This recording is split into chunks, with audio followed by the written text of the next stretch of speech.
My mother's voice crackled over the phone speaker, competing with the roar of 60,000 screaming fans. "You are being dramatic again, Maya.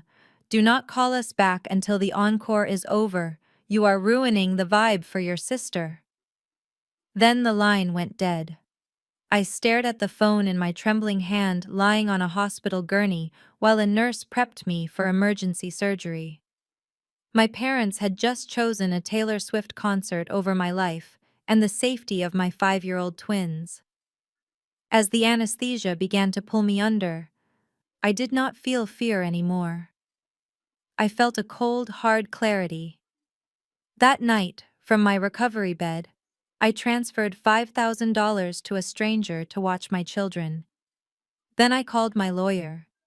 2 weeks later, my parents came knocking on my door expecting their monthly allowance. They had no idea the locks had been changed. Before I tell you how I dismantled my family's entire financial existence, let me know where you are watching from in the comments. Please hit like and subscribe if you have ever been the one who gives everything, only to be treated like you are nothing.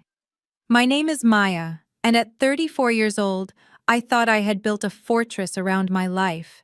As the chief financial officer of a major logistics firm in Atlanta, I spent my days managing risk, predicting disasters, and ensuring stability. I was the rock. I was the one people leaned on. But as I sat in my home office that Tuesday afternoon, leading a high-stakes Zoom meeting about quarterly projections, I had no idea that my own foundation was about to crumble. The pain didn't start gradually. It hit me like a sniper shot. 1 second, I was explaining a spreadsheet to the board of directors. The next, a white-hot spike of agony tore through my lower right abdomen. It was so intense, so sudden that I gasped aloud, dropping my stylus. My vision blurred. The faces on my monitor dissolved into pixels as the room spun violently. I tried to stand to apologize, to say I needed a moment, but my legs refused to cooperate. I collapsed onto the hardwood floor, knocking over a heavy ceramic vase. The crash was loud enough to bring them running. Leo and Luna, my 5-year-old twins, burst into the office. They should have been playing with their blocks in the living room. Instead, they froze in the doorway, their eyes wide with terror. "Mommy," Leo whispered, his voice trembling. I wanted to comfort them. I wanted to use my soothing mom voice and tell them it was just a tummy ache. But I couldn't breathe. Every shallow inhale felt like swallowing broken glass.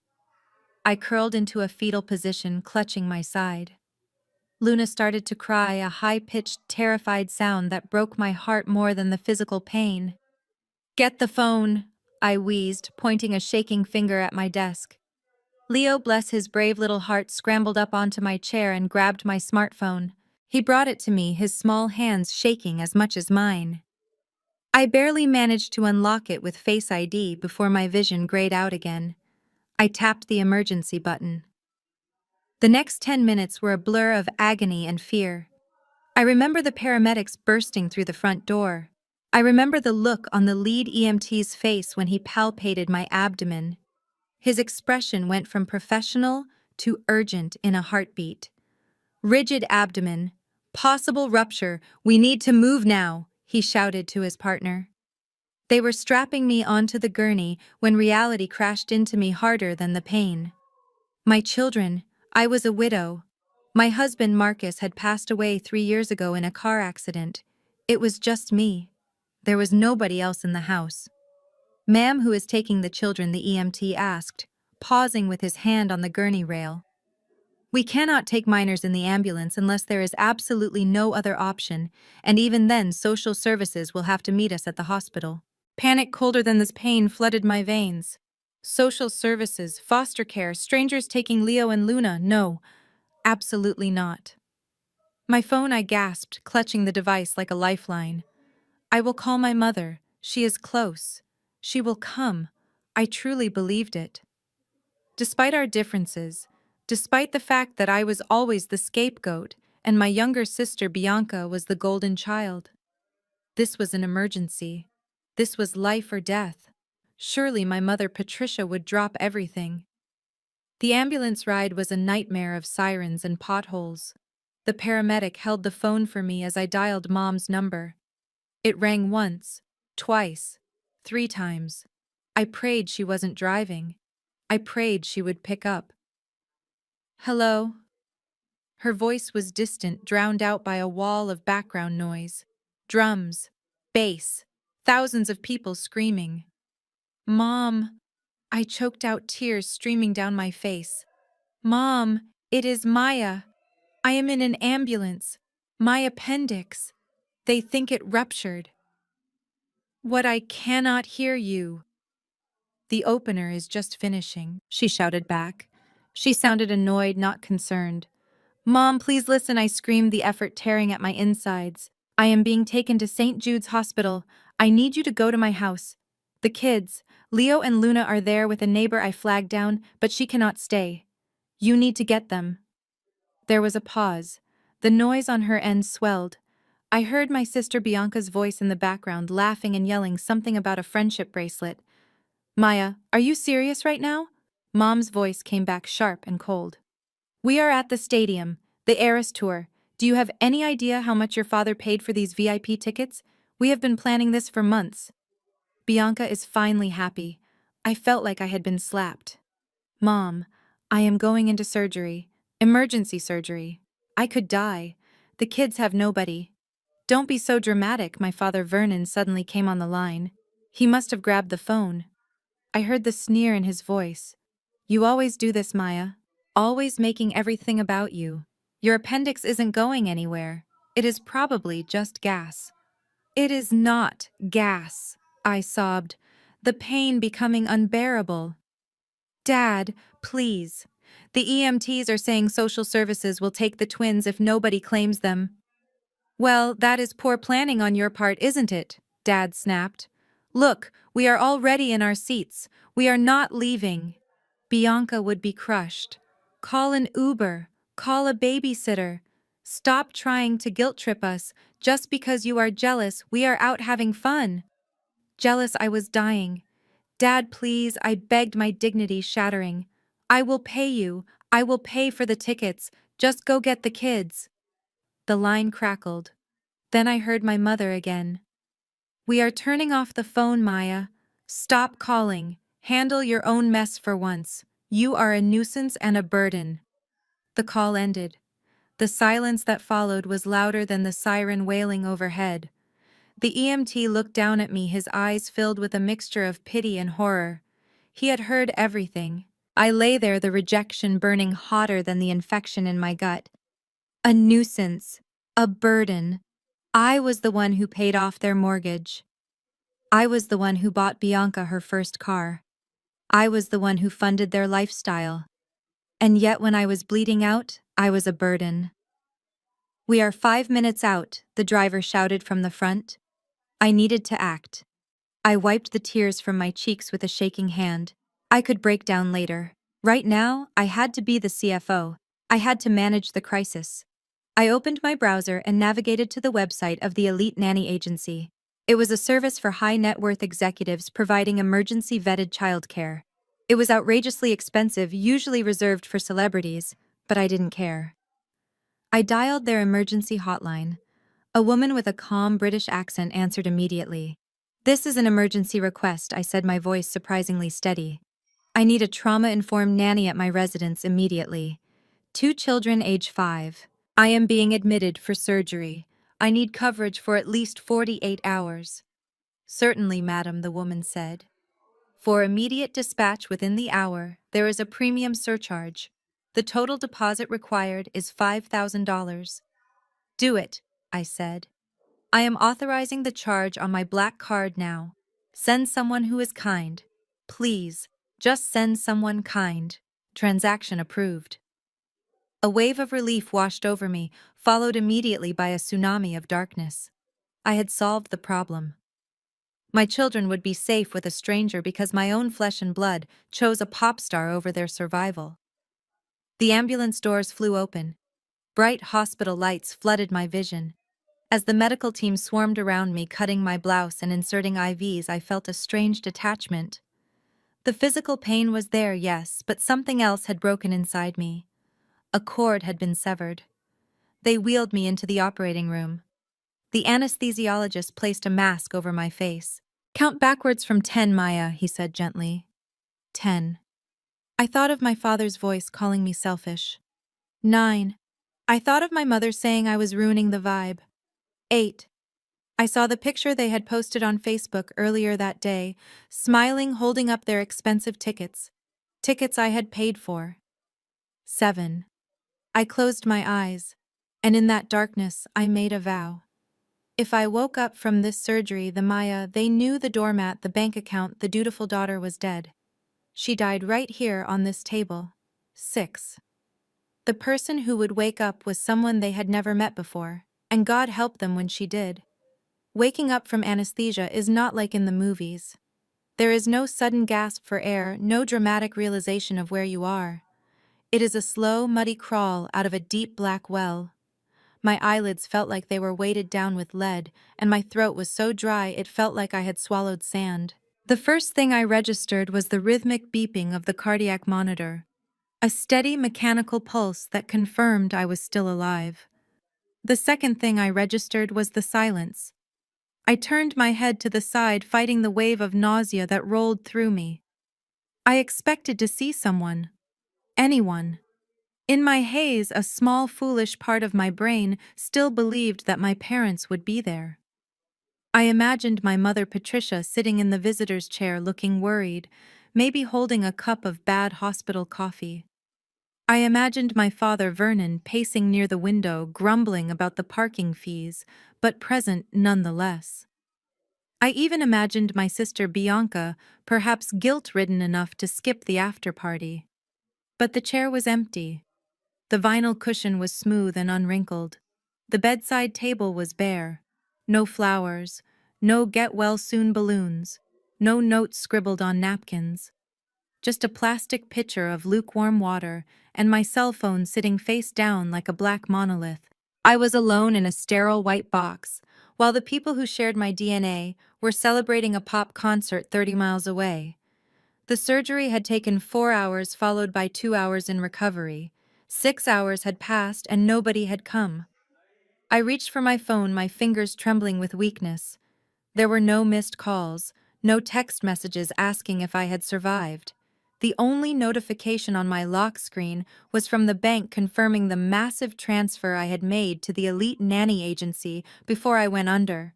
I pressed the video call button for the agency contact. My heart hammered against my ribs until the screen lit up. A face appeared, filling the frame with warmth and authority. It was Mrs. Higgins. She was an older black woman with silver hair pulled back in a neat bun, and eyes that looked like they had seen everything and judged most of it unworthy of worry.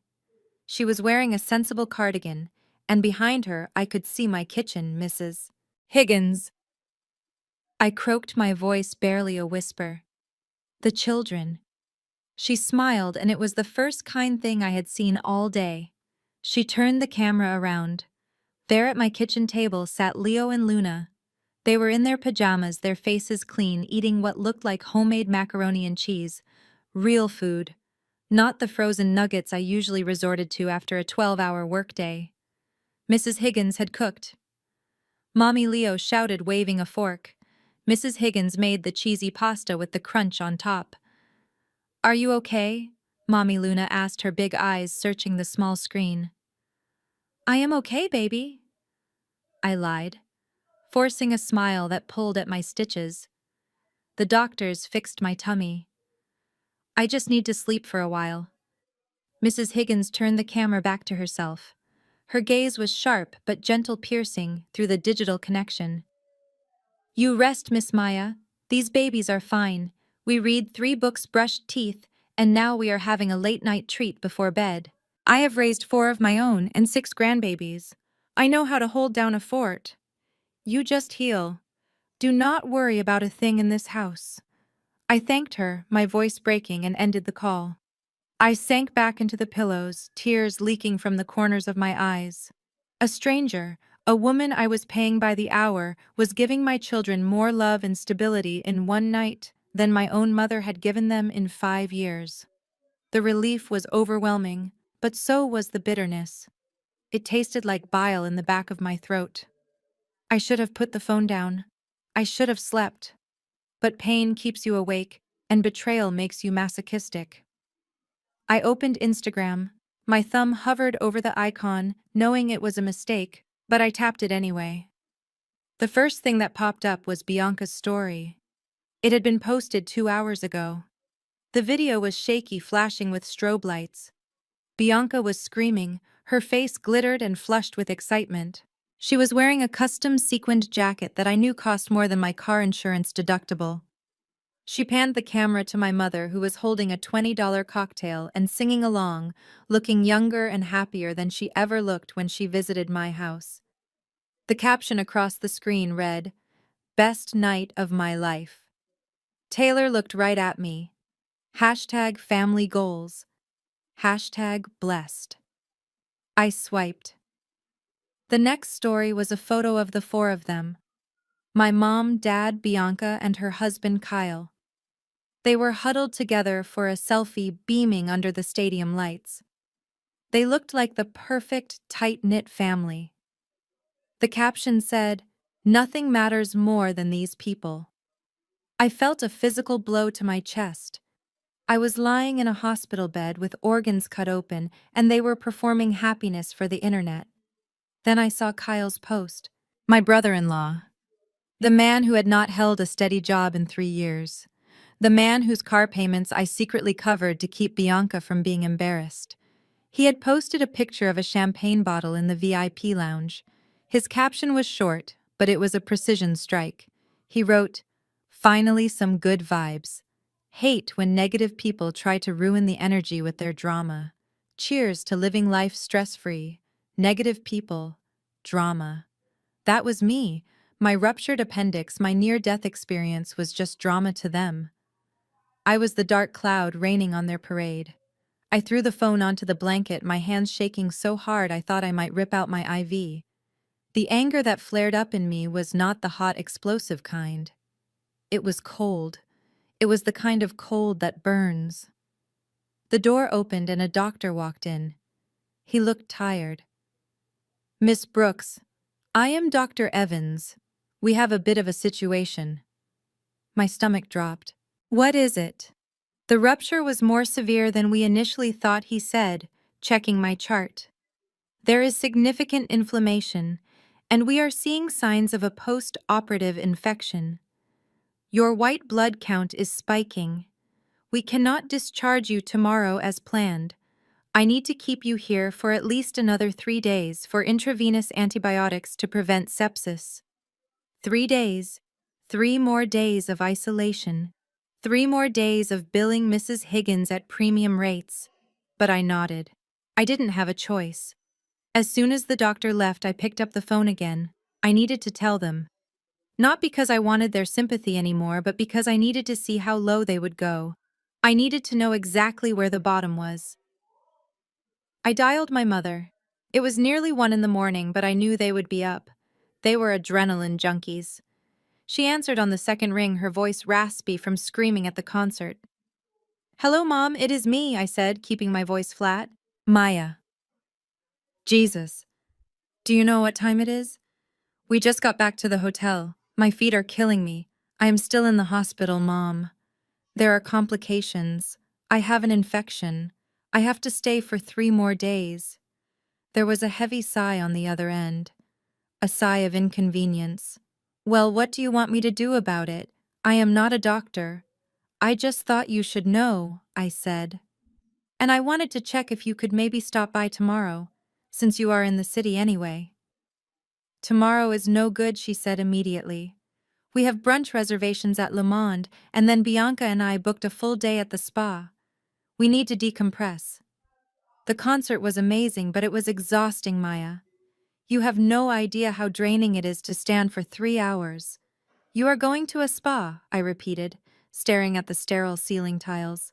"Yes, and actually, since you are on the phone, I meant to ask you something. The card you gave me, the one for the pharmacy expenses. It got declined at the hotel bar tonight." It was so embarrassing. The bartender looked at me like I was a criminal. "You need to transfer the monthly allowance early. The spa is expensive and I want to treat Bianca. She has been so stressed lately with her online brand. The room spun. I closed my eyes, letting the words wash over me. I was lying in a hospital bed risking sepsis, paying a stranger to hold my children, and my mother was asking for money to treat my able-bodied sister to a massage because she was stressed. I did not scream. I did not cry. The Maya who would have begged for love was gone. "Transfer the money, Maya," my mother demanded, her tone sharpening when I didn't answer. "We have a 10 o'clock appointment. Don't be petty just because you are sick." "I am not being petty, Mom," I said softly. My voice sounded strange to my own ears. It sounded like steel. "Good," she said, missing the shift entirely. "Just handle it by morning. I need my beauty sleep." She hung up. I lowered the phone and looked at the black screen. The silence in the room wasn't oppressive anymore. It was clarifying. It gave me space to think, to plan, to calculate. I opened my banking app. I looked at the balance. I looked at the history of transfers to Vernon and Patricia Brooks. I looked at the auto payments set up for Bianca's rent. Dr. Evans said I had 3 days. 3 days of sitting in this bed with nothing but my laptop and my phone. 3 days to review every single receipt, every single transaction, every single lie. I pulled up the contact for the bank's fraud department. I didn't call them yet. I wanted to wait until morning. I wanted to wait until 10 o'clock. Right when they would be walking up to the reception desk at the spa, wrapped in their plush white robes, expecting my money to smooth their way. I put the phone down and closed my eyes. For the first time all day I smiled. It wasn't a nice smile.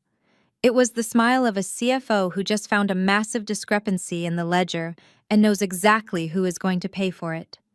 "Rest well, Mom," I whispered to the empty room. "You are going to need it." The silence of a hospital room at 3 in the morning is heavy. It gives you too much time to think, too much time to replay the reels of your life that you usually keep locked away in the back of your mind. As I lay there staring at the blinking green light of the heart monitor, my mind drifted back 5 years. I remembered the day I found my father Vernon weeping at the kitchen table. He had made a series of bad investments and leveraged the family home to cover the losses. The foreclosure notice was sitting right there on the placemat next to his cold coffee. He was a proud man, a man who defined himself by his ability to provide, and he was terrified of the shame. He was terrified of the neighbors finding out. So I did what I always did. I fixed it.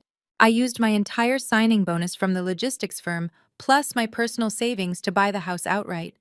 I paid off the bank. I saved his reputation. And to protect his fragile ego, I made a verbal agreement that we would never speak of it. To the outside world, it was still Vernon and Patricia's house.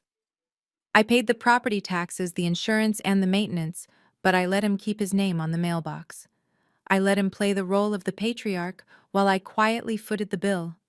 I thought I was being a good daughter. I thought I was honoring my family. Now, lying in a hospital bed with an incision in my abdomen, that memory felt less like an act of love and more like the first brick in the wall of my own prison. I reached for my phone on the bedside table. Sleep was impossible and the pain medication had worn off just enough to leave me restless. I decided to do a routine check of my finances. It was a habit, a way to regain a sense of control when my body felt helpless. I opened my banking app and logged in with my fingerprint. The balances looked normal at first glance. My savings were intact.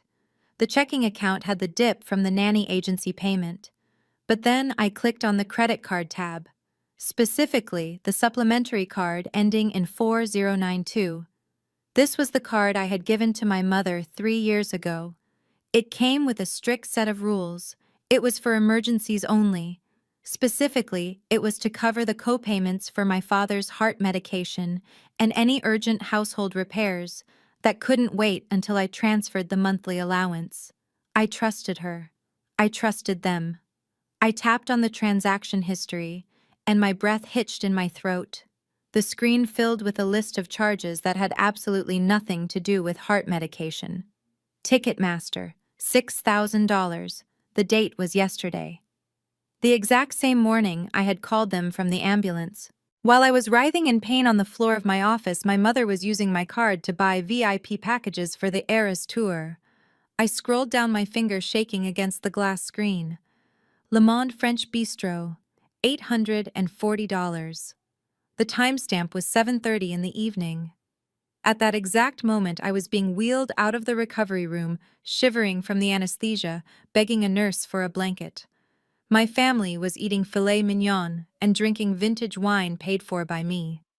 Stadium Merchandise Store, $215. They had bought souvenirs. They had bought t-shirts to commemorate the night they left me to die. I felt a coldness spread through my chest that had nothing to do with the hospital air conditioning. It wasn't just that they didn't care. It was worse. I had funded my own abandonment.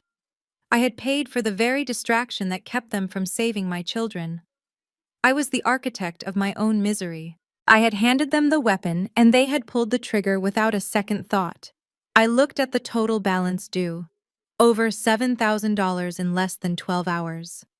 $7,000 of my hard-earned money spent on joy and celebration while I was terrified and alone. A normal person might have thrown the phone. A normal person might have called their mother right then and there, screaming until their voice gave out. But I was not feeling normal. I was feeling a deadly, icy calm. The kind of calm that comes before a hurricane destroys a coastline. I did not dial my mother. I did not dial my father. I closed the banking app and opened my contacts. I scrolled past family members, past friends, until I found the name I was looking for. Mr. Henderson, attorney at law. It was 4 in the morning, but I knew his office had a 24-hour answering service for high-profile clients. I pressed the call button. When the operator answered, my voice didn't shake. I didn't sound like a victim. I sounded like the chief financial officer who had just discovered embezzlement in the company accounts. "I need to leave a message for Mr. Henderson," I said, my voice crisp and clear in the quiet room. "Tell him it is urgent. Tell him Maya Brooks is ready to execute the nuclear option on the property deed, and tell him to draft a cease and desist letter. I am done being the bank." I hung up the phone and placed it gently back on the table. I stared at the ceiling, dry-eyed. The tears were gone. They were expensive, and my family could no longer afford them. The drive home from the hospital was quiet. Mrs. Higgins drove my SUV with the careful precision of someone carrying precious cargo, checking the rearview mirror every few minutes to make sure I was comfortable. When we pulled into the driveway, I felt a familiar tightness in my chest, an instinctive bracing for chaos.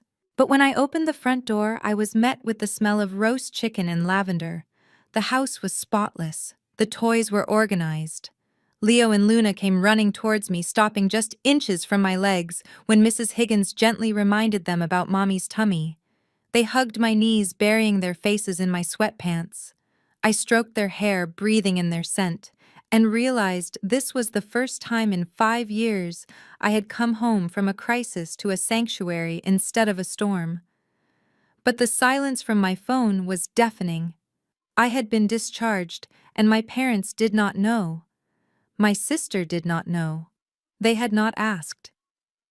I settled into my bedroom, propped up by pillows Mrs. Higgins had arranged. My body was exhausted, but my mind was racing with the adrenaline of betrayal. I opened my laptop.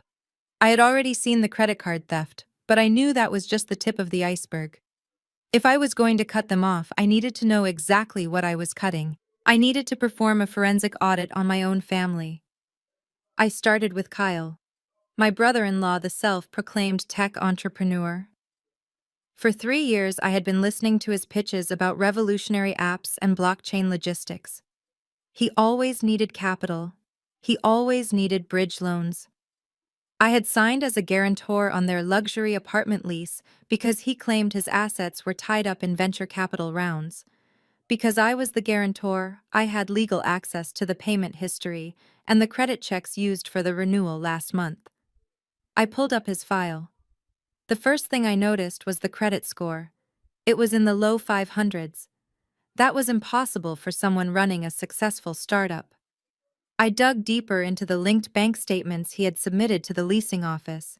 There were no deposits from investors. There were no transfers from clients. The only incoming money was from two sources: my sister Bianca, which meant my money, and occasional small transfers from a joint account. Then I looked at the outgoing money. It was a laundry list of vice. DraftKings, FanDuel, BetMGM. Thousands of dollars a month poured into online sports betting.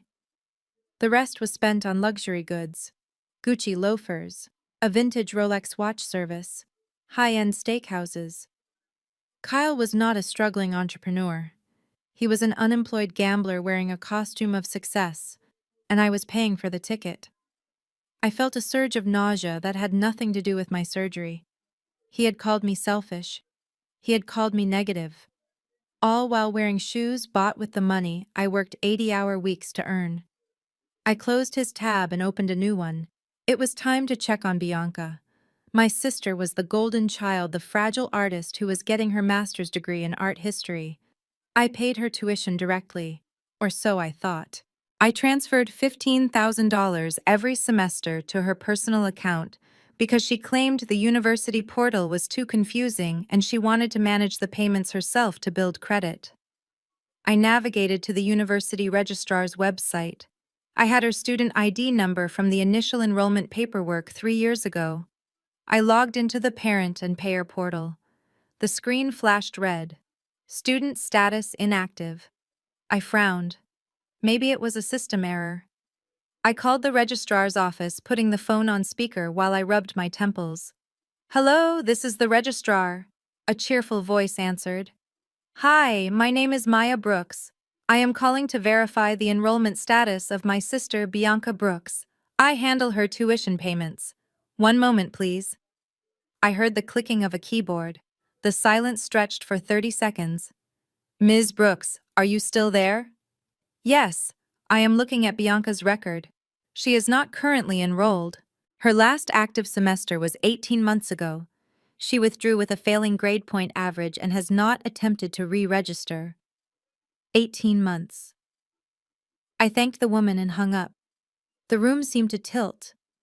For a year and a half, Bianca had been pretending to go to class. She had been forging her grade reports.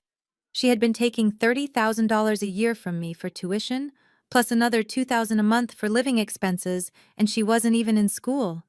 Where was she going during the day? Probably the mall. Probably the spa. Probably lying in bed scrolling through TikTok while I was in board meetings, missing my children's milestones. I opened a blank Excel spreadsheet. It was the only way I knew how to process the magnitude of the lie. I started typing. Tuition for 3 fake semesters, $45,000. Rent for the apartment I subsidized, $60,000 over 2 years. Monthly allowance for my parents, $48,000. Emergency handouts for Kyle's fake business, $12,000. The credit card theft from yesterday, $7,000. I summed the column. The cursor blinked. $172,000. In just 2 years, my family had drained nearly $200,000 from me. That was a college fund for Leo and Luna. That was the down payment on a vacation home I had always dreamed of but told myself I couldn't afford. That was my blood, sweat, and time stolen by the people who were supposed to love me. I stared at the number until it burned into my retinas. I didn't cry. The time for tears was over. The sadness evaporated, replaced by a cold, hard resolve. I wasn't their daughter or their sister anymore. I was an ATM that had just run out of cash.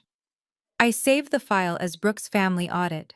Then I opened my email and drafted a message to my banker.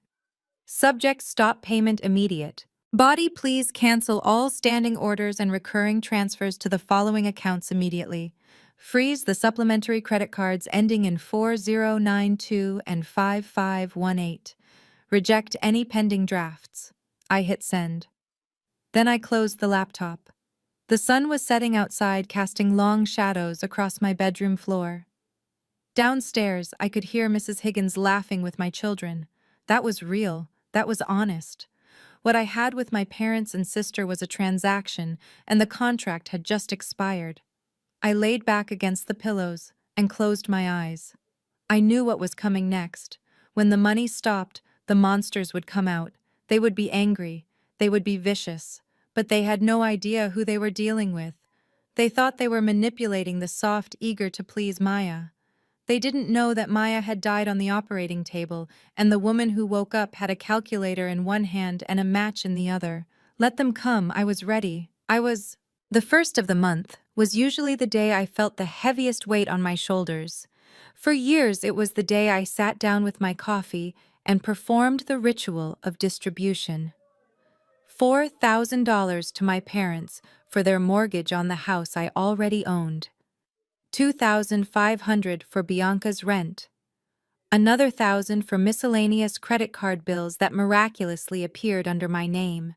It was a day of financial hemorrhaging that I had convinced myself was duty. But today, the 1st of November, the sun was shining through the French doors of my living room, and I felt lighter than air. I sat on my patio with a cup of chamomile tea prepared by Mrs. Higgins, my laptop open in front of me. I did not open the transfer portal. Instead, I opened the security settings. One by one, I changed the passwords. The Netflix account my parents used all day. The Amazon Prime account Bianca used to order clothes she never wore. The shared Uber Eats login. Then I went to the credit card dashboard. With a few simple clicks, I reported the supplementary cards lost or stolen and requested a freeze on all new authorizations. The digital lifeline that had sustained my family's delusions of grandeur for half a decade was severed in less than 5 minutes. I took a sip of tea and waited. The silence lasted until exactly 11 in the morning. That was usually when my mother woke up and attempted her first purchase of the day. My phone, which I had placed face down on the glass table, began to vibrate. It did not stop. It buzzed and danced across the surface like an angry hornet. I watched it with a detached curiosity. 10 missed calls. 15. 20. The screen lit up with the name Mom followed by a string of desperate emojis. Then came the texts from Bianca. They arrived in a machine gun staccato. Maya. Maya, pick up. My Uber is stuck. Payment declined. This is embarrassing. Are you dead? Pick up the phone, I let it ring.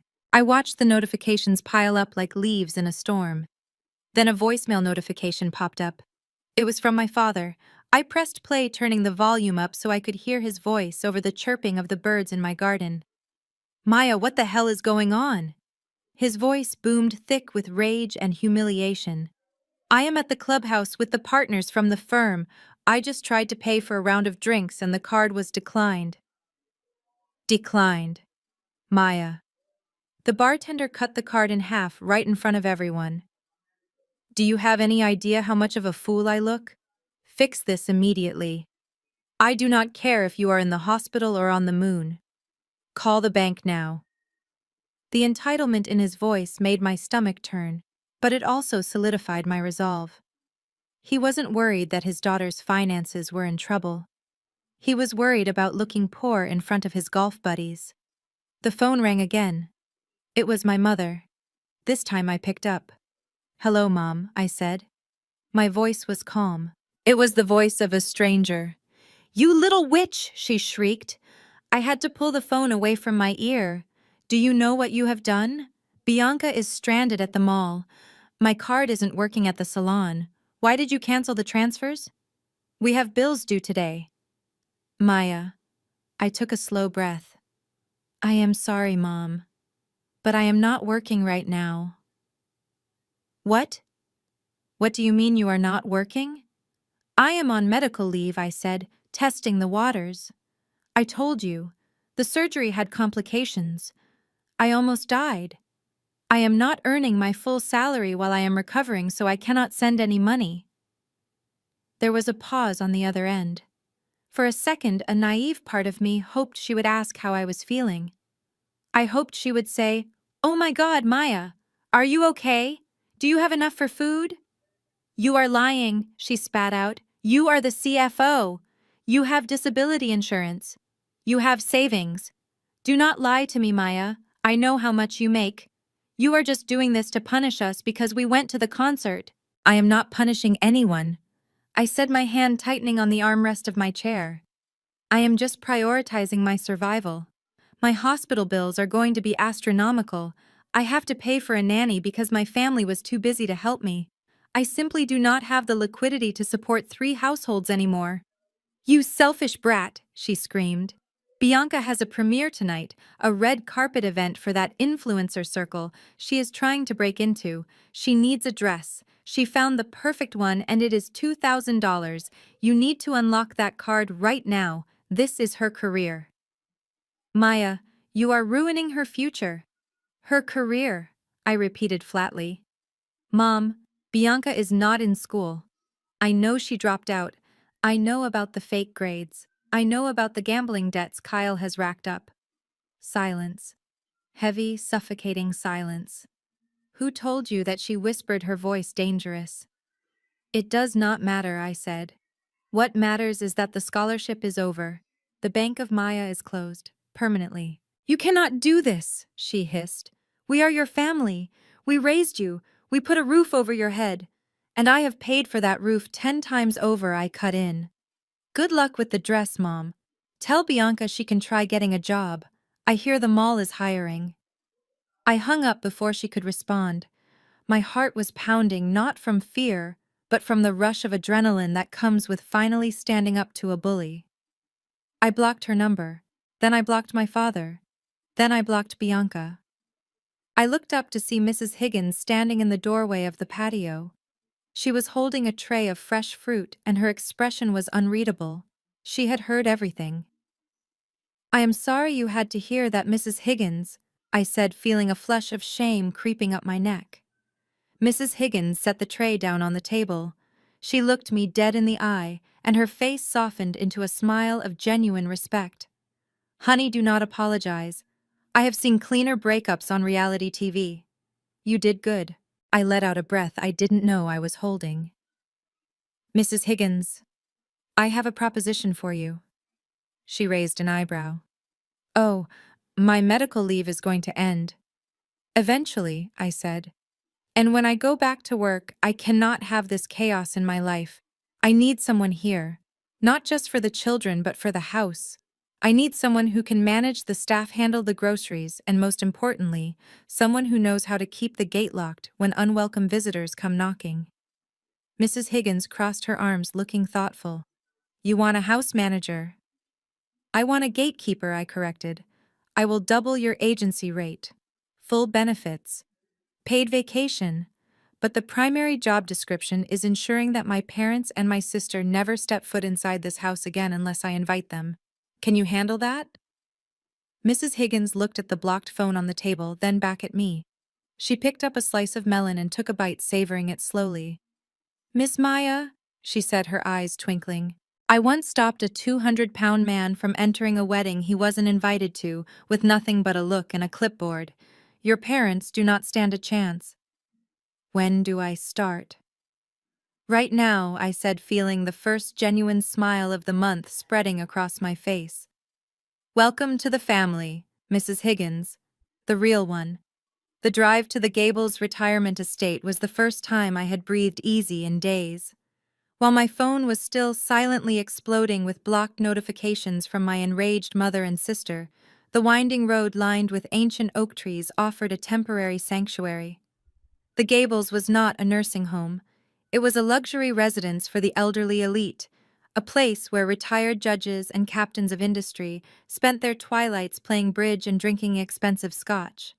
And the only reason my grandfather Otis Brooks lived there was because he paid for every dime of it himself. At 82 years old, Grandpa Otis was a legend in our family, though lately my parents treated him more like a liability. He was a Korean War veteran who had returned home to segregated America and built a construction empire from a single pickup truck and a bag of hammers. He was the source of the generational wealth my parents liked to pretend they had earned. In recent years, however, he had become quieter. He walked slower. He often asked people to repeat themselves. My father Vernon had gleefully told me that the old man was losing his marbles, that senility was setting in. Because of this, my parents rarely visited him unless they needed a signature on a birthday check. I was the only one who came every Sunday, not for money, but to listen to his stories about building the skyline of Chicago. I parked my car and walked through the marble lobby. When I reached his suite, the door was unlocked. I pushed it open to find him sitting in his leather armchair, staring out the window at the manicured gardens. A jazz record was spinning softly on the turntable. He didn't look up as I entered. "Grandpa," I said softly, "it is Maya." He turned slowly. His eyes, usually sharp as flint, looked tired. "Maya. Is it Sunday already? I must have lost track of the days." My heart broke a little. The rumors were true. He was fading. I walked over and knelt beside his chair, taking his calloused hand in mine. It wasn't Sunday. It was Wednesday. But I needed to see him. I did not intend to cry. I really didn't. I wanted to be the strong, capable granddaughter he was proud of. But as soon as his warm hand covered mine, the dam broke. The trauma of the surgery, the terror of the ambulance ride, the cruelty of the Taylor Swift concert, the financial rape I had uncovered over the last 48 hours, it all came pouring out.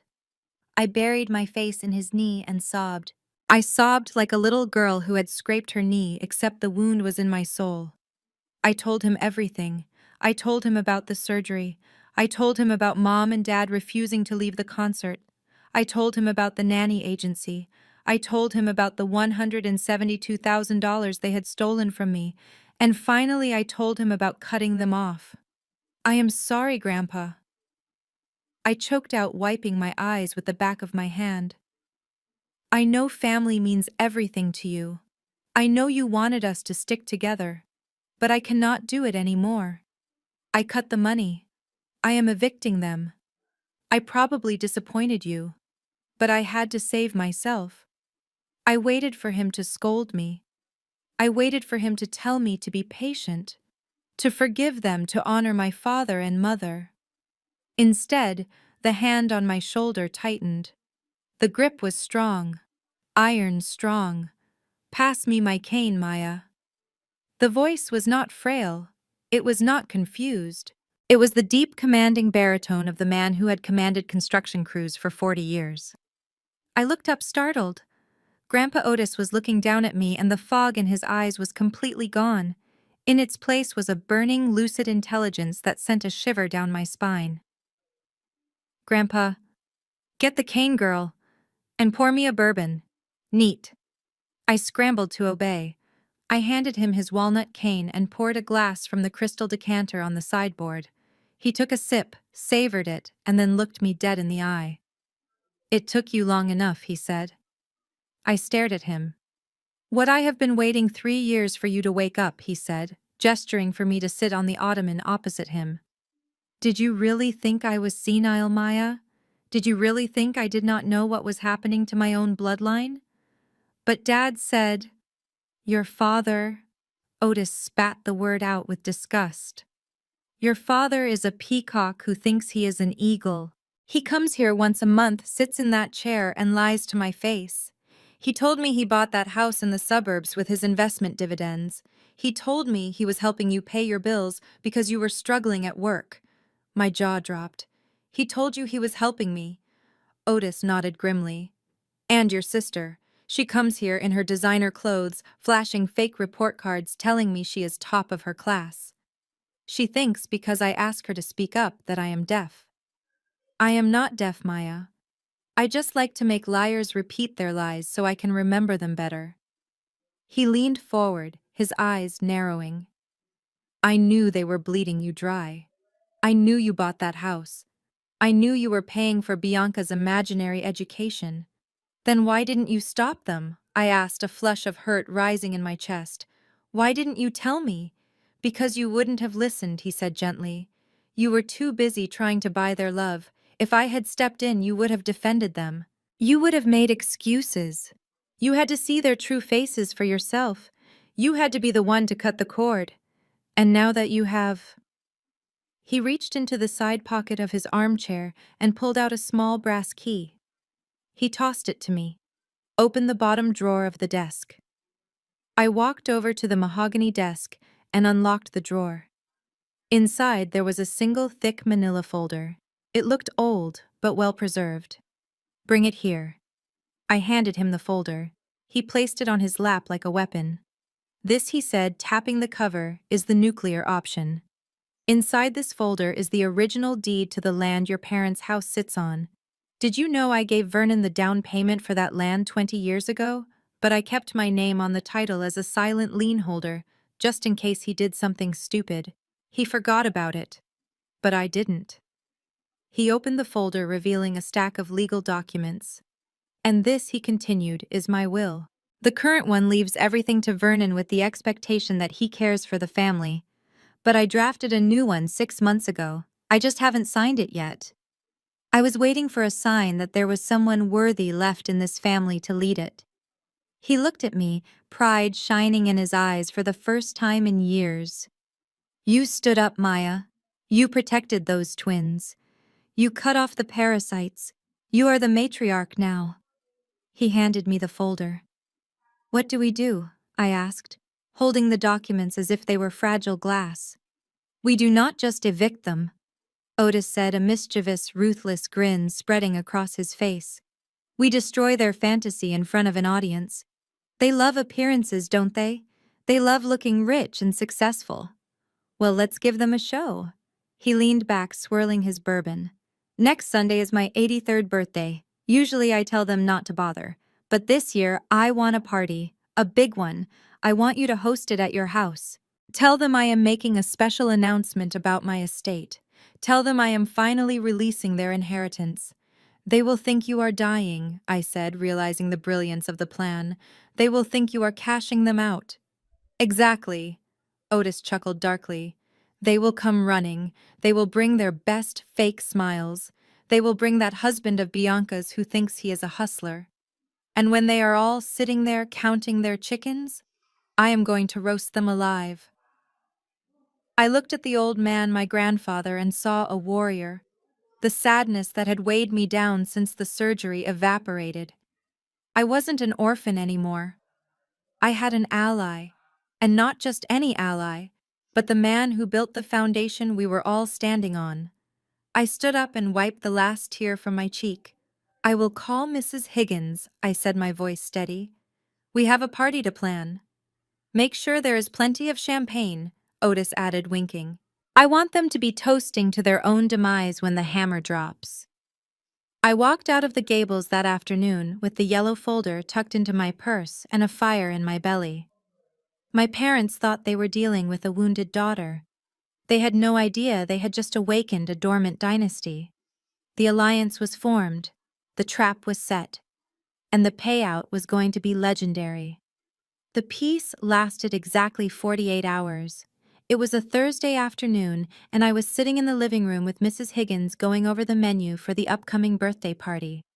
For the first time since the surgery, the house felt like a sanctuary.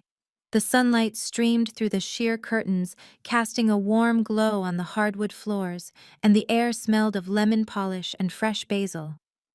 I had forgotten that I hadn't changed the gate code yet.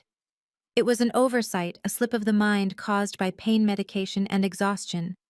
And that slip cost me my tranquility. The front door did not open. It exploded inward. There was no knock, no doorbell, just the heavy thud of the oak door hitting the stopper and the chaotic noise of my family invading my space. My father, Vernon, led the charge, marching in with the entitlement of a king entering his castle. My mother, Patricia, followed, fanning herself with a designer clutch, and trailing behind them were Bianca and Kyle. They moved as a unit, a wall of noise and accusation that sucked the oxygen right out of the room. Mrs. Higgins immediately stood up, placing herself between me and the door, her posture shifting from kindly grandmother to bouncer in a split second. "Who are you people?" she demanded, her voice low and dangerous. "You cannot just barge in here." My mother waved a hand at her dismissively, not even making eye contact. "Get out of the way, help! We are family. We are here to see my daughter." I signaled Mrs. Higgins to stand down. "It is okay," I said, though my heart was hammering against my ribs. "Let them in. I want to hear what they have to say. They didn't ask how I was. They didn't look at the bandages visible under my loose shirt. They didn't ask where the twins were. My father walked straight to the leather recliner, my favorite chair, and sat down with a heavy grunt, putting his feet up on the coffee table. My mother walked past me into the kitchen. I heard the refrigerator door open. God, Maya, do you have anything to drink besides this green sludge? She called out, holding up a bottle of kale juice. Where is the Pinot Grigio? And why is it so cold in here? Turn up the heat. I watched them, feeling a strange sense of detachment. It was like watching a nature documentary about invasive species. They were so comfortable in their disrespect. Kyle was the one who approached me. He pulled a dining chair close to the sofa where I was sitting, invading my personal space. He smelled of expensive cologne and stale cigar smoke. He leaned in, putting on a face of exaggerated concern that made my skin crawl. Maya, listen to me. He began, his voice soft and patronizing. We are not mad at you. We are worried. Seriously, Bianca has been crying all night. I looked at Bianca. She was standing by the window, checking her reflection in the glass, looking bored. She didn't look like she had shed a tear in years. I am fine, Kyle, I said coldly. State your business. Kyle sighed, shaking his head as if dealing with a stubborn child. See, that is what I'm talking about. The aggression, the coldness. I did some reading, Maya. Post-operative depression is a real thing. The anesthesia, the trauma, it messes with your hormones. You are not thinking clearly. You are lashing out at the people who love you most because you are mentally unstable right now. I stared at him. You think I cut you off because I am hormonal? I think you are confused, Kyle said, reaching out to pat my hand. I pulled it away sharply. You are confused and you are hurting. You cut off the money to get a reaction, to feel powerful because you feel helpless in your body. We get it. We forgive you. But now it is time to stop the tantrum. You are hurting Bianca. You are hurting your parents. This is not you, Maya. The real Maya is generous. The real Maya supports family. It was a masterclass in gaslighting. He was twisting my reality, trying to make me question my own sanity so I would open the wallet again. My mother walked back in, holding a block of cheddar cheese she had found, taking bites of it without a cracker. She sat on the arm of my father's chair. Kyle is right, she said, chewing loudly. You are hysterical. You need to snap out of it. We have been very patient with your little mood swings, but we have business to discuss. Business, I repeated. My father sat up, clearing his throat. He reached into his jacket pocket and pulled out a folded document. He tossed it onto the coffee table. It landed on top of the menu Mrs. Higgins and I had been working on. Kyle has a new opportunity, my father said, his voice booming with authority. A guaranteed return. It is a logistics platform based on cryptocurrency. It is going to revolutionize the shipping industry. He just needs a bridge loan to secure his equity stake. I looked at the paper. It wasn't a business plan. It was a loan guarantee form from a predatory lender. The amount was $50,000. I am not asking for cash, Kyle said quickly, sensing my eyes on the number. I just need a guarantor. Someone with a high credit score and assets. Once the funding round closes in 3 months, I will refinance and your name comes off. You won't pay a dime. It is just a signature, Maya. That is it. A signature to help your family build generational wealth. I looked at them. I looked at my father, who had failed at every business he ever started. I looked at my mother, eating my cheese with entitlement. I looked at Bianca, who was now scrolling on her phone, waiting for her husband to secure her next shopping spree. And I looked at Kyle, the parasite, who thought he could psychoanalyze me into submission. No, I said. The room went silent. The air conditioner hummed. Excuse me? My father asked, his brow furrowing. No, I said again, louder this time. I am not signing it. I am not giving you $50,000. I am not giving you 50 cents. And Kyle, I am not depressed. I have never been more clear-headed in my life. Kyle's face hardened. The mask of concern slipped, revealing the sneer underneath. Do not be a bitch, Maya. It is just a signature. My father stood up. His face turned a dark shade of red. He towered over me, using his physical size to intimidate, a tactic he had used since I was a teenager. Sign the paper, Maya. Stop playing games. Kyle needs this. Bianca needs this. I stood up too. My incision pulled sharply, sending a bolt of pain through my side, but I didn't flinch. I looked him in the eye. I said no. Get out of my house. You ungrateful little, my father roared. He moved faster than I expected. He swung his hand. The slap connected with my cheek with a sharp crack that echoed in the silent room. My head snapped to the side. The taste of copper filled my mouth. I didn't scream. I didn't cry. I froze. The room seemed to stop. Bianca gasped. Kyle took a step back. My mother stopped chewing. Even my father looked shocked at what he had done, his hand hovering in the air, trembling slightly. I slowly turned my head back to face him. My cheek burned like fire, but my eyes were ice. You just made the biggest mistake of your life, I whispered. Mrs. Higgins was there in an instant. She didn't shout. She didn't panic. She simply stepped forward, holding her phone up. The screen was recording. I have that on video, she said, her voice steady as a rock. Assault, domestic violence, and I have already pressed the panic button for the private security firm. The police are on their way too. My father's face went pale. You wouldn't, he stammered, looking at me. Maya, I didn't mean to. You provoked me. You were being disrespectful. Get out, I said. My voice wasn't loud, but it carried the weight of a final judgment. Get out before I have you arrested right here in front of your neighbors. Mom rushed forward, grabbing Dad's arm. Vernon, let's go. She is crazy. She will do it. Kyle was already backing towards the door, dragging Bianca with him. They were cowards. They liked to bite, but they couldn't handle the fight. My father looked at me one last time.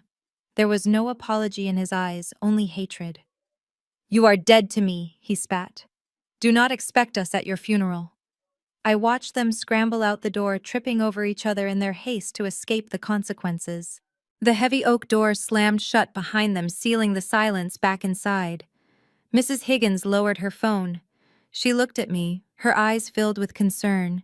She reached out and gently touched my cheek, where the skin was already starting to swell. Are you okay, child? She asked softly. I touched my face. It hurt. It hurt like hell. But inside, the last thread of guilt had finally snapped. The slap had severed the final connection. I wasn't their daughter anymore. I was their enemy. I am fine, Mrs. Higgins, I said. And for the first time, I truly meant it. I am finally free. Call the gate security. Tell them nobody with the last name Brooks is allowed in. And then call my grandfather. Tell him the party is still on. In fact, tell him to invite more people. I want everyone to see what happens next.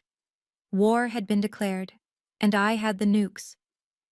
The invitations arrived on a Tuesday morning, delivered by a private courier service that required a signature. My grandfather Otis had spared no expense. They were printed on heavy cream-colored cardstock, with gold leaf lettering that caught the light. The wording was simple but calculated to trigger the exact dopamine response he wanted. You are cordially invited to the 83rd birthday celebration of Otis Brooks. A special announcement regarding the future of the Brooks estate and trust will be made. Attendance is mandatory for all potential beneficiaries. It was the bait in the trap, and my family swallowed it whole. Less than an hour after the courier trucks left their respective driveways, my phone began to light up. I had unblocked them earlier that morning per Grandpa's instructions, and the flood of notifications was almost comical in its predictability. The people who had screamed at me, slapped me, and abandoned me were suddenly vying for the title of Relative of the Year. My mother was the first to text. There was no mention of the scene in my living room, no apology for the slap. Just a string of heart emojis and a message that read, Maya, honey, I received the invite. So excited to celebrate Grandpa at your beautiful home. Let's put the silliness behind us. Families fight, but we always love each other.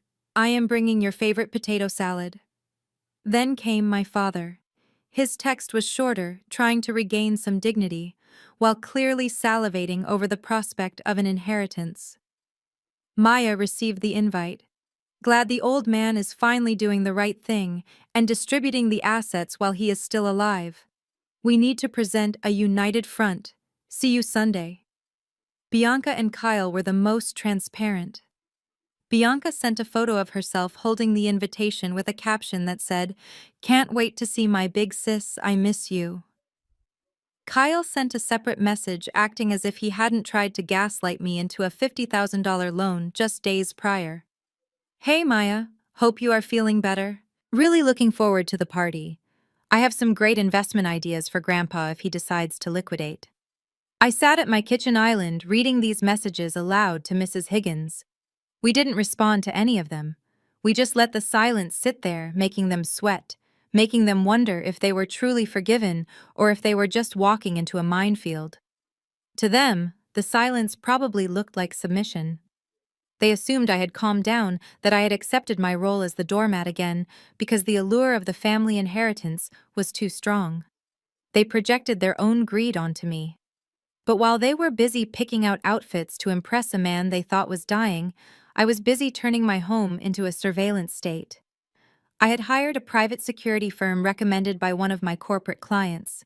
The team leader, a man named Mr. Thorne, who had shoulders the size of a doorframe, arrived on Friday to do a walkthrough. We need 5 operatives, I told him as we walked through the dining room. I want them dressed as catering staff. Black slacks, white crisp shirts, bow ties. But I do not want them pouring drinks. I want them watching. Mr. Thorne nodded, taking notes on a tablet. What are the rules of engagement, Ms. Brooks? If anyone raises a voice, you step in, I said. If anyone raises a hand, you remove them, and under no circumstances is anyone allowed to go upstairs to the bedrooms. The second floor is lockdown territory. Understood, he said. And the recording devices, I pointed to the elaborate floral arrangements Mrs. Higgins had placed on the dining table and the mantelpiece. Hidden inside the hydrangeas were high-definition microphones. In the corners of the room, disguised as smoke detectors and motion sensors, were wide-angle cameras. I want everything recorded, I said, my voice flat. Every conversation, every whisper, every toast. If they say it, I want to be able to prove it in court. Mr. Thorne looked at me with a professional appraisal. He didn't ask why a daughter would need to wiretap her own parents. He just nodded. We will have the feed running to a secure server. You will have a live view on your tablet. By Saturday night, the house was ready. The caterers were prepping in the kitchen, instructed to ignore any requests from my family and only take orders from Mrs. Higgins. The security team had done their rehearsal. Grandpa Otis had called me from the retirement home, sounding more energized than he had in a decade. I have my suit pressed, Maya, he had said. And I have the folder. Just make sure the champagne is cold. Revenge is a dish best served with bubbles. Now it was Sunday morning, the day of the party. The house was quiet in that heavy, pregnant way that comes before a storm. I stood in front of the full-length mirror in my bedroom, dressed in a sharp navy blue dress that meant business. It wasn't soft. It wasn't flowy. It was structured armor-like. I ran my hand over my side, feeling the ridge of the scar through the fabric. The incision had healed into a jagged pink line. The physical pain was gone, replaced by a dull ache when it rained, but the memory of the pain was vivid. I remembered the cold floor of my office. I remembered the dial tone. I remembered the feeling of being discarded. I looked at my face in the mirror. The bruising on my cheek from my father's slap had faded to a faint yellow shadow, that makeup easily covered, but I didn't want to forget it. I wanted to remember exactly what it felt like to be struck by the man who was supposed to protect me. I wasn't nervous. That was the strange part. My heart wasn't racing. My hands weren't shaking. I felt a cold, metallic calm settling in my chest. The Maya who used to beg for approval, the Maya who wrote checks to buy love, she didn't live here anymore. The woman in the mirror was a stranger to my family, and that was my greatest advantage.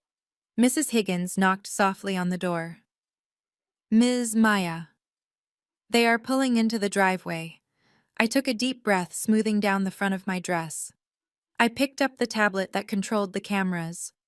I saw my father's Lexus parking crookedly on the lawn, avoiding the driveway.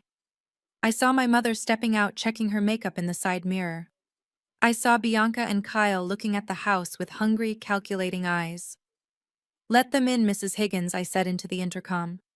Let the show begin. Precision is a sign of respect, which is why my family arrived exactly 45 minutes late. I stood in the foyer with my grandfather checking my watch as the sound of a car engine revving too loudly announced their presence. They did not walk up the driveway. They made an entrance. My father Vernon stepped out first, adjusting the lapels of a suit that was a shade too bright to be elegant. My mother, Patricia, followed him draped in a fur stole, despite the mild Atlanta weather, looking like she was arriving at a red carpet event rather than a family birthday dinner. But it was Bianca who truly sucked the air out of the room. She walked through the front door, phone first, a portable ring light clipped to the top of her device, already broadcasting to her followers. Hey guys, welcome to the Brooks family estate, she chirped at her screen, pirouetting in the hallway. We are celebrating Grandpa nearly kicking the bucket today, so send those likes and prayers. My son Leo, excited to see his aunt, ran forward with a handmade card. Auntie B, look what I made. Bianca did not lower the phone. She did not smile. Without even looking down, she physically stiff-armed my 5-year-old son, pushing him out of the frame with her free hand. Watch the lighting, kid, she hissed, her voice dropping an octave from her influencer persona. You are blocking the aesthetic. Go find a toy or something. I stepped forward, my blood boiling, but before I could say a word, Mrs. Higgins had already swooped in, scooping Leo up and whispering something in his ear that made him giggle. She carried him and Luna away from the toxicity, casting a look of pure disdain over her shoulder. Then there was Kyle. My brother-in-law walked straight past me without a hello, heading directly for my grandfather, who was seated in his wheelchair by the fireplace. Kyle was wearing sunglasses indoors. He clapped a hand on my grandfather's frail shoulder, shaking him slightly. What is up, big homie? Kyle said, loud enough for the hidden microphones to pick up every syllable. Happy birthday, bro. You looking good. You looking liquid. Grandpa Otis blinked slowly, gripping his cane. Bro, yeah man. Kyle continued, oblivious to the danger he was in. Listen, I know you are sitting on a pile of cash from the old days, but fiat currency is dead, bro. You need to diversify. I have this new coin launching next week. It is going to the moon. Let me manage your portfolio for you. I will turn that construction money into real wealth. I watched Grandpa's knuckles turn white on his cane. He looked like he wanted to strike Kyle right there and then, but he caught my eye. He gave a barely perceptible shake of his head. Wait, his eyes said. Let them dig the hole deeper. Meanwhile, my parents were treating my home like a hotel they had hostilely taken over. My father was in the dining room, rearranging the place cards I had set out. He moved his seat to the head of the table, the spot reserved for Grandpa. My mother was terrorizing the catering staff. She snapped her fingers at a young waiter pointing at her empty glass.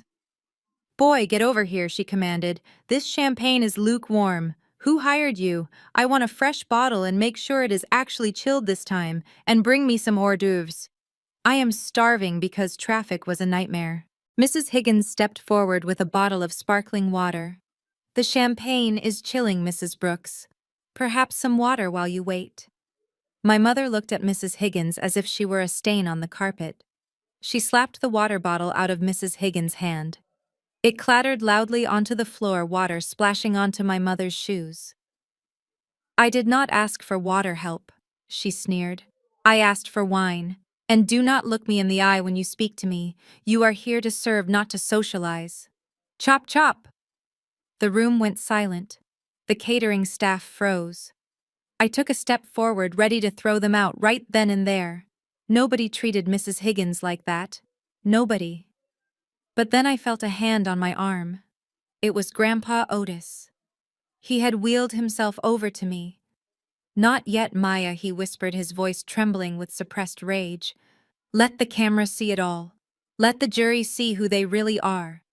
I took a deep breath, forcing myself to stand down. I looked at the hidden camera lens nestled in the floral arrangement on the mantelpiece. The red light was not visible, but I knew it was recording. Every insult, every shove, every moment of unearned arrogance. Finally, we sat down for dinner. My father sat at the head of the table, ignoring the fact that it was Grandpa's birthday. He poured himself a glass of the vintage wine I had bought for Grandpa, stood up, and tapped his fork against the crystal. "Attention, everyone!" Vernon boomed, puffing out his chest. Bianca finally put her phone down, though she kept it propped up against a centerpiece to keep recording. Kyle leaned back, picking his teeth. "I want to propose a toast," my father said, raising his glass high. "To my father Otis, the man who started it all. We are gathered here today to honor his legacy, a legacy that I have worked hard to maintain, a legacy that will soon pass into my capable hands to ensure that my children Bianca and Maya and my grandchildren can live the life of luxury they deserve." He looked around the room, his eyes glossing over me and fixing on the expensive art on the walls. "Thank you, Dad, for building the foundation," he continued, his voice dripping with false humility. "But rest assured, I am ready to take the reins. I know you have been tired lately. I know you are ready to let go. So here is to the future of the Brooks Empire under new management. Cheers." He downed the wine. My mother clapped enthusiastically. Bianca wooed. Kyle raised a fist. Grandpa Otis did not drink. He sat there small and silent in his wheelchair, staring at his son with an expression that was unreadable to them, but crystal clear to me. It was the look of a demolition expert watching a building collapse exactly the way he planned. "Thank you, Vernon Grandpa," said his voice surprisingly strong in the sudden silence. "That was a very illuminating speech. It is good to know exactly what you are waiting for." My father sat down looking smug. He thought he had won. He thought the silence was submission. He had no idea that the man sitting across from him was about to light a match that would burn his entire world to the ground. The crystal glass rang out with a sharp, piercing sound as my grandfather tapped his heavy walnut cane against the side of his water goblet. The noise cut through the applause for my father's premature victory speech like a knife. The room fell silent instantly. My father Vernon froze with his wine glass halfway to his mouth. My mother stopped clapping. Bianca lowered her phone. All eyes turned to the head of the table, where Otis Brooks sat, small in stature, but radiating an energy that suddenly made the room feel very cold. "That was a lovely speech," Vernon Grandpa said, his voice dry as parchment. "You talk a lot about legacy. You talk a lot about the future. But before we get to the reading of my will, and before I sign over the keys to the kingdom, I want to clear up a few things about the present." He looked around the table, his gaze lingering on each family member. "I have been stuck in that retirement home for a long time. Sometimes I lose track of what my beloved family is up to. So humor an old man. Tell me, what have you all been doing for the last 2 weeks while my granddaughter Maya was in the hospital?" My mother Patricia was the first to answer. She put on her best martyr face, placing a hand over her heart. "Oh, Papa, it has been a nightmare. Just terrible. I have been running this house ragged, making sure everything is perfect for your birthday, and worrying about Maya, of course. I have been so sick with worry I haven't slept in days. I was practically beside myself when I heard she needed surgery." Grandpa nodded slowly. "I see. Sick with worry. And you, Bianca? How is that master's degree coming along?" Bianca sat up straighter, flipping her hair. "It is brutal, Grandpa. Seriously, I am pulling all-nighters. My thesis advisor is a tyrant. I have been living in the university library for the last 10 days. I barely have time to eat. That is why I need the tuition support, to focus on my studies." Grandpa hummed. "The library, very noble. And you, Kyle, how is the business world treating you?" Kyle leaned back, flashing a confident grin. "Crushing it, bro. We are in the middle of Series A funding. Investors are sharks, you know. I have been in meetings non-stop. The valuation is looking crazy. We are talking unicorn status in 6 months. Just need a little bridge capital to close the round. Grandpa Otis smiled. It was a terrifying smile. It didn't reach his eyes. It is amazing, he said softly. It is truly amazing how talented this family is. He reached down into the side bag attached to his wheelchair. The sound of a zipper opening echoed in the quiet room. You are so talented, he continued, his voice rising in volume, that you can be in two places at once. He pulled out a thick stack of glossy photographs and slammed them onto the white tablecloth. Patricia, he barked, pointing a gnarled finger at my mother. You were sick with worry. Is that why you were posting selfies from the VIP box at the Eras Tour while your daughter was being cut open? He slid a photo across the table. It showed my mother screaming with joy, holding a $20 cocktail with the timestamp clearly visible. That was... We had tickets from months ago. My mother stammered, her face turning pale. And you? Bianca, Grandpa interrupted, sliding another photo across the mahogany surface. The library must have changed its dress code. Since when do they serve tequila shots at the university archives? This is you 3 days ago at the Golden Roof Bar. Tagged by your friends. #wasted. #tuition money. Bianca gasped, reaching for the photo, but Grandpa swatted her hand away with his cane. And the businessman, Grandpa sneered, turning his gaze to Kyle. Series A funding. Is that what we are calling online sports betting now? He threw a stack of printed bank statements at Kyle. They fluttered down like confetti. FanDuel, DraftKings, BetMGM. You have lost $12,000 in 2 weeks, son. The only unicorn here is your imagination. The room was deathly silent. The only sound was the hum of the refrigerator in the kitchen. My family sat there, stripped naked of their lies, staring at the evidence of their own selfishness. Sweat began to bead on my father's forehead. My mother gripped her napkin until her knuckles turned white. But here is the tragic part, I thought as I watched them squirm. They still didn't get it. They looked embarrassed, yes. They looked caught. But they still thought this was just a grumpy old man venting his spleen before giving them what they wanted. They thought they could weather the storm, apologize, and still walk away with the check. They had no idea that the storm hadn't even started yet. Grandpa was just clearing the debris before he dropped the bomb. Well, Grandpa said, leaning back in his chair and adjusting his tie.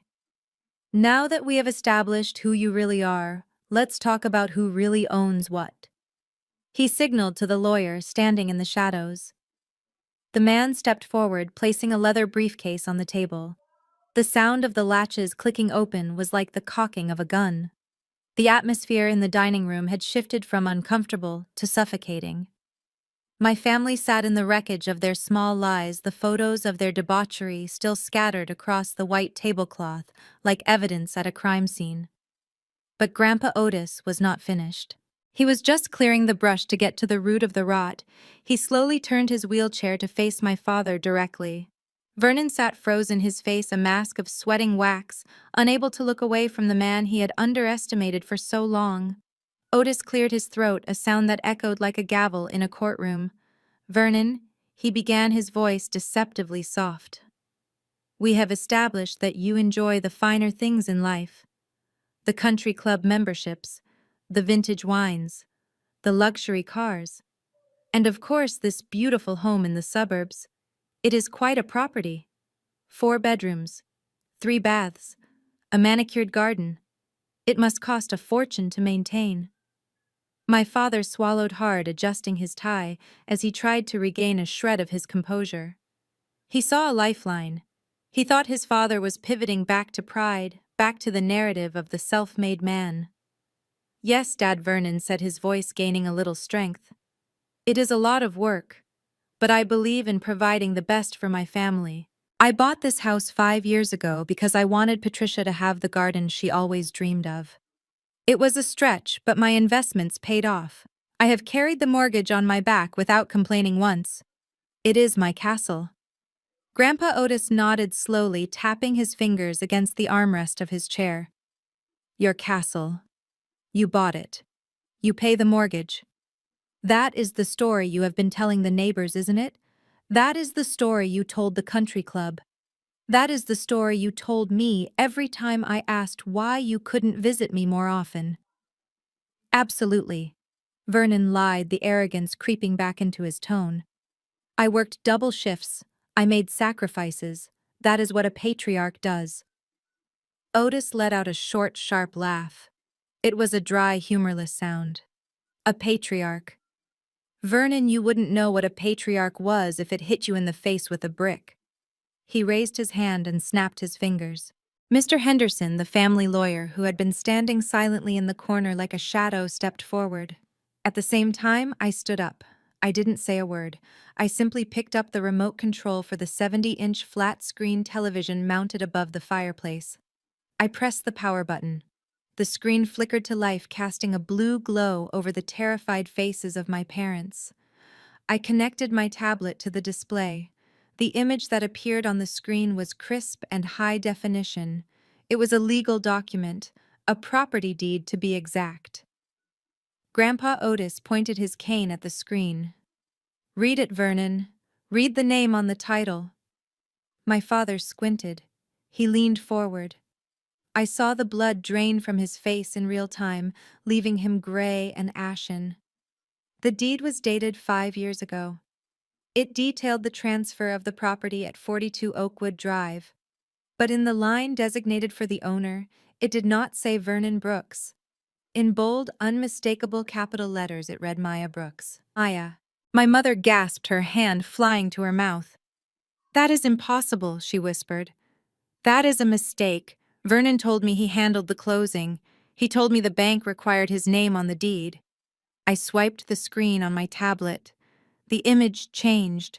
Now it was a spreadsheet, a complex, detailed ledger of every financial transaction regarding the house for the last 60 months. Grandpa's voice rose, filling the room with thunder. "There is no mistake, Patricia. Your husband was bankrupt 5 years ago. He gambled away his retirement. He was days away from foreclosure and eviction. He came crying to Maya. He begged her to save his reputation. And what did my granddaughter do? She bought the house. She paid off his debts. She let you stay here rent-free. She let you pretend you were the owners so you wouldn't be embarrassed at your bridge club." I swiped again. Bank statements appeared. Highlighted in yellow were the monthly transfers from my account to theirs, $4,000. Every single month, for 5 years. "Look at it," Otis roared. "Look at the money. That is not investment income, Vernon. That is your daughter's salary. That is the money she earned working 16-hour days while you played golf." My father shrank into his chair. He looked like a deflated balloon. He tried to speak, but no words came out, just a pathetic sputtering sound. "And this brings us to the tragedy of 2 weeks ago." Grandpa continued, his voice shaking with a righteous fury that made even the security guards straighten up. "You live in her house. You sleep under the roof she pays for. You eat the food she buys. You wear the clothes she subsidizes. And when she called you from an ambulance, when she told you her organs were rupturing, when she begged you to watch her children so she wouldn't die, what did you say?" The room was so quiet I could hear my own heart beating. Grandpa leaned forward, his eyes burning into my parents' souls. "You called her a nuisance," he whispered, the word hanging in the air like poison. "You called her a burden. You told her she was ruining your vibe. A burden. The woman who has been carrying you on her back for half a decade is a burden." He slammed his hand down on the table, making the silverware jump. "You chose a pop star over the woman who owns the chair you are sitting in. You chose a concert over the person who keeps the lights on. You are not parents. You are parasites. And you are the worst kind of parasites because you convinced yourselves you were the hosts." My mother began to weep. It wasn't a pretty cry. It was the ugly, jagged sobbing of a woman realizing her entire world was built on sand. She looked at me, her eyes pleading. "Maya, stop him. Please. We didn't know. We didn't mean it." I didn't look at her. I looked at the screen where the numbers proved my worth and their worthlessness. Then I saw movement out of the corner of my eye. It was Kyle, my brother-in-law. The man who had just bragged about his business acumen was slowly pushing his chair back. He looked at the deed on the screen. He looked at the bank statements that showed the money flow had stopped. He looked at Bianca, who was staring at her phone in horror as the comments on her live stream began to ask if her family was broke.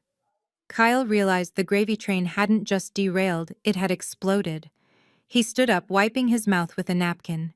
He took a step away from the table, then another step.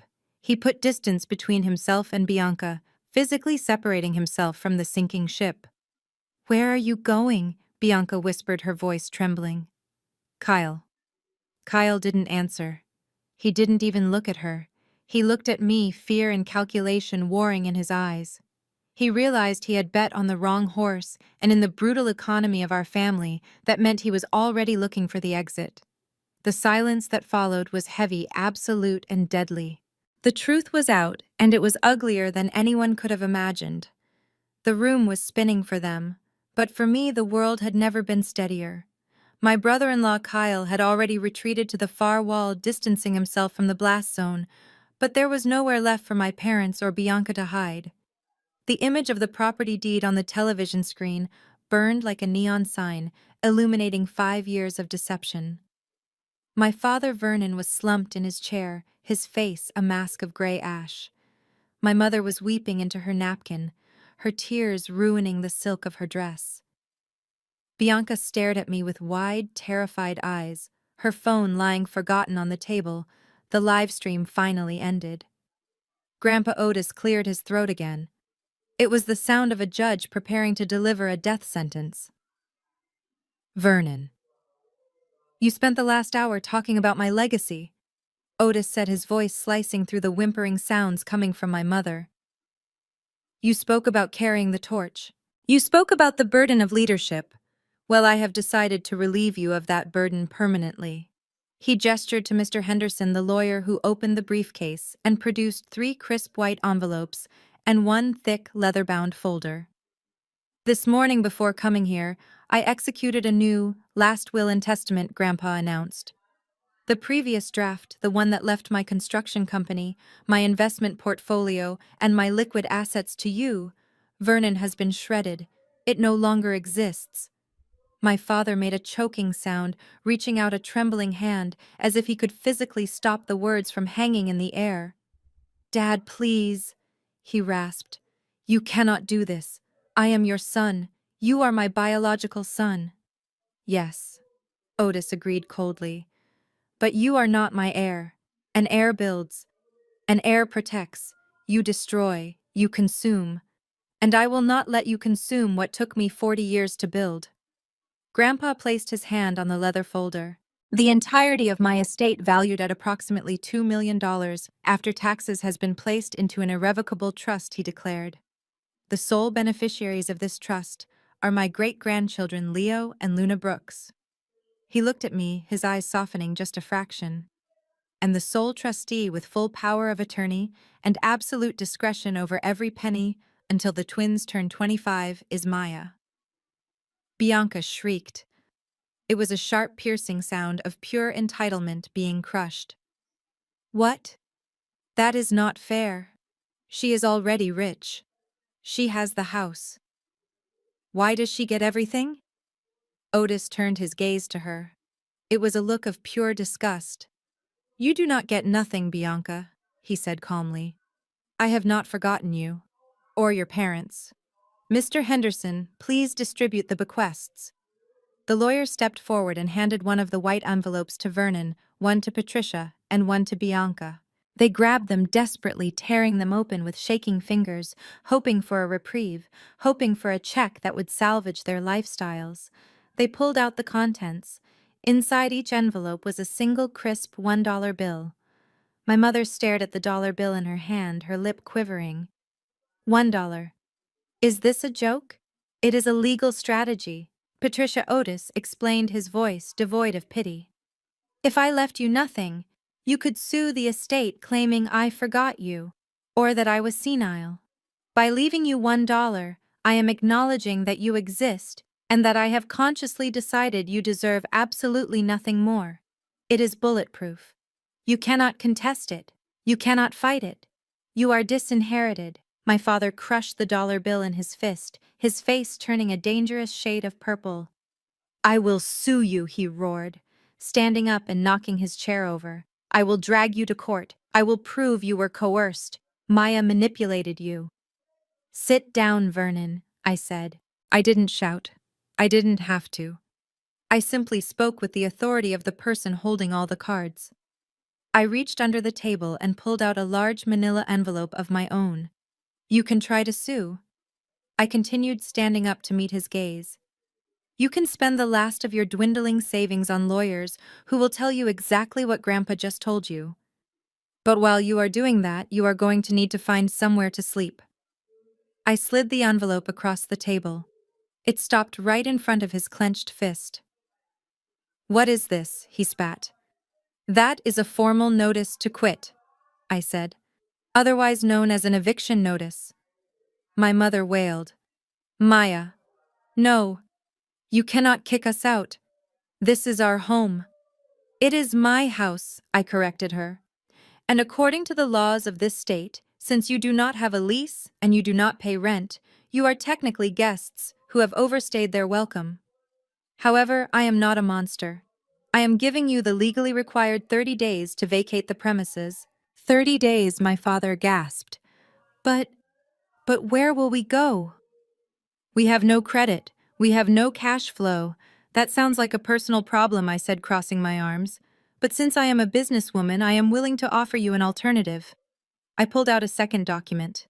A stapled contract. This is a standard residential lease agreement, I said. If you wish to stay in this house, you can sign this. The rent will be $4,500 a month, which is the fair market value for a property of this size in this neighborhood. I require the first month, last month, and a security deposit up front. That is $13,500 due by tomorrow morning. $13,000, my mother screamed. We don't have that kind of money. You know we don't. Then you better start packing, I said. Bianca stood up, her face streaked with mascara tears. You are evil. Maya, you are actually evil. How are we supposed to live? I have school. I have my thesis. I laughed. It was a cold, sharp sound that silenced her immediately. Drop the act, Bianca, I said. I called the university registrar this morning. I spoke to the dean of students. Bianca went pale. You what? I asked them why my tuition payments were being returned? I lied smoothly. And they told me the truth. You haven't been enrolled for 3 semesters. You were academically dismissed for plagiarism and non-attendance a year and a half ago. The room gasped. My parents looked at Bianca in shock. You told us you were on the dean's list, my father whispered. She was on a list, all right, I said. The blacklist. And since fraud is a crime, and since you used the U.S. postal system to mail me fake report cards to solicit money, I have forwarded all the documentation to the fraud department at my bank. They might be contacting the police. Bianca collapsed into her chair, burying her face in her hands. And Kyle, I said, turning to my brother-in-law who was inching towards the exit. Don't think you are walking away clean. Kyle froze his hand on the doorknob. I didn't do anything, Maya. This is between you and them. Is it? I asked. Because I also had a lovely chat with my accountant. He was very interested to see the tax returns you and Bianca filed jointly, specifically the part where you failed to declare the 6 figures of gambling winnings and losses you cycled through offshore betting sites. The IRS takes tax evasion very seriously, Kyle.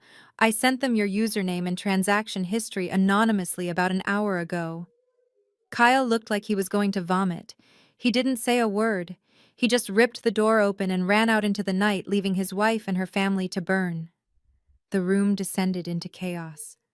My mother was on the floor, clutching the hem of my dress, begging, pleading, promising she would change, promising she would love me if I just gave them another chance.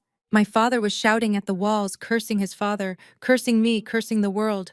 Bianca was sobbing, rocking back and forth. I looked at Grandpa Otis. He raised his glass of water in a silent toast. "Mr. Thorne," I said to the head of security. The large man stepped forward from the shadows. "Yes, Ms. Brooks. Please escort these guests to their cars," I said. "They have a lot of packing to do, and I have a birthday cake to eat with my children." My parents were dragged out, still screaming, their cries echoing down the driveway until the heavy front door slammed shut, silencing them for good. I stood in the quiet foyer, took a deep breath, and felt the weight of 5 years lift off my shoulders. It was done. The illusion of the perfect family did not just crack. It shattered into a million jagged pieces right there on my dining room floor. The air was thick with the smell of expensive perfume and sudden raw panic. My brother-in-law, Kyle, was the first to break the tableau. The man who had spent the last hour calling my grandfather bro and bragging about his non-existent business empire turned on my sister with the ferocity of a cornered animal. The realization that the golden goose was dead and that he was potentially facing a federal investigation for tax fraud stripped away every layer of his charm. He spun around to face Bianca, his face twisted into a mask of pure ugliness. "You lied to me!" he screamed, his voice cracking with rage. "You sat there for 3 years and told me you were set for life. You told me the old man was going to cash out and we would be royalty." Bianca reached for him, her mascara running down her cheeks in black rivers. "Kyle, please," she sobbed, grasping at the sleeve of his jacket. "We can figure this out. We are a team. I love you." Kyle laughed, and it was a cruel, hollow sound. "You love me. You trapped me, Bianca. I wasted 3 years of my prime on you because I thought you came with a trust fund. What are you now? You are a college dropout with no money, no skills, and a fraud record. You are nothing." He reached for his left hand. With a violent jerk, he tore off his platinum wedding band. He threw it at her. The ring hit her in the chest and bounced onto the hardwood floor with a dull metallic ping that echoed in the silence. "I am done," Kyle spat. "Do not call me. Do not follow me. I am going to call my lawyer and file for an annulment based on fraud." He didn't look back. He stormed out the front door, leaving it wide open. We heard his sports car engine roar to life and tires screeching against the pavement as he sped away, leaving his wife of 3 years broken on the floor. Bianca wailed. It was a high, keening sound of absolute despair. She curled into a ball, rocking back and forth, clutching the spot where the ring had hit her. But I did not have time to pity her, because now the attention shifted to the two people who were responsible for creating this monster: my parents. My father Vernon was leaning against the wall, his hand over his chest, gasping for air, as if he were having a heart attack. But I knew his medical history better than he did. It wasn't a heart attack. It was a panic attack induced by the terrifying prospect of poverty. My mother Patricia, however, went for the only weapon she had left: emotional manipulation. She threw herself at my feet. Literally. The woman who had slapped Mrs. Higgins' hand an hour ago, the woman who had demanded VIP treatment, dropped to her knees on the Persian rug. She crawled towards me, her hands reaching out to grab the hem of my dress. "Maya, baby, please," she cried, her voice trembling with hysteria. "You cannot do this. You cannot kick us out. We are old people. We have nowhere to go. We have no savings. We spent it all keeping up this house for you." "For me," I asked, taking a deliberate step back so she couldn't touch me. "You spent it on country clubs and designer bags. We made mistakes," she blubbered, tears dripping off her nose. "We were foolish. But we are your parents. I changed your diapers. I sat up with you when you had chicken pox. Doesn't that count for anything? You cannot leave us homeless. We will be the laughing stock of the town." I looked down at her. I looked at the woman who had ignored my calls from the ambulance because she didn't want to ruin her vibe at a concert. I looked for a shred of empathy, a spark of love, but all I saw was a desperate woman terrified of losing her social standing. "You are right, Mom," I said, my voice as cold as the grave. "It would be terrible if you were homeless." But lucky for you, there are hotels. Hotels, she gasped, looking up with a glimmer of hope. You will pay for a hotel? I smiled. It was a sharp, dangerous smile. No, Mom. You will pay for it. There is a lovely Marriott downtown. I am sure they have a suite available. You can just use that credit card you used to buy the Taylor Swift tickets. You know the one you said had a limitless limit? Her face crumbled as the realization hit her. Oh, wait, I continued, feigning surprise. I forgot. I reported that card stolen this morning, and since the bank knows about the unauthorized transactions, I assume it is currently frozen. And your personal cards? Well, considering Dad's credit score is lower than his golf handicap, I doubt they will work either. Maya, she screamed, lunging for my ankle. You are a monster. That was the signal. I looked at Mr. Thorne, the head of the security team, who had been standing silently by the door. Mr. Thorne, I said calmly, I believe these guests are now trespassing. Please remove them from the property. And if they resist, feel free to call the local police. I am sure the neighbors would love to see a squad car in the driveway. Mr. Thorne moved with the efficiency of a machine. He signaled his team. Two large men in catering uniforms stepped forward. They didn't drag my parents, but they were firm. They lifted my mother to her feet by her elbows. Another guard took my father by the arm. Get your hands off me, Vernon shouted, finding his voice at last. I am Vernon Brooks. I own this house, sir. You have 30 days to vacate, the guard said professionally. But for tonight, you need to leave, now. They escorted them towards the door. Bianca, still sobbing on the floor, was helped up by the third guard. She looked at me, her eyes red and swollen, makeup smeared across her face like a tragic clown. Maya, she whispered, I have no money. Kyle took the car keys. How am I supposed to leave? I picked up her purse from the table and handed it to her. Uber is an app. Bianca, I said, I am sure you know how to use it. You used it enough on my dime. I watched them go. I watched my mother kicking and screaming as she was led out. I watched my father shouting threats that had no teeth. I watched Bianca stumble out into the darkness alone and broken. Mr. Thorne followed them out. I heard the heavy front door close with a solid, definitive thud. Then I heard the click of the deadbolt sliding into place. Silence. Beautiful, absolute silence rushed back into the room. The tension that had gripped the house for 5 years evaporated instantly. The energy of entitlement, of greed, of toxicity was gone. I turned to look at the head of the table. Grandpa Otis was still sitting there. He hadn't moved a muscle during the entire eviction. Now he slowly picked up his glass of water. He looked at me, and a genuine smile crinkled the corners of his eyes. Well, he said, his voice calm and steady. That went better than I expected. I thought Vernon would try to throw a punch. I let out a breath I didn't know I was holding. My knees suddenly felt weak, and I sank into the chair next to him. I reached out and took his hand. His skin was warm and rough, a grounding force in the aftermath of the storm. Are you okay? I asked him. I am fantastic. He chuckled. I haven't had this much fun since I poured the concrete for the city stadium in '72. But more importantly, Maya, are you okay? I looked around the empty room. I looked at the security monitors on my tablet showing the taillights of my parents' taxi disappearing down the street.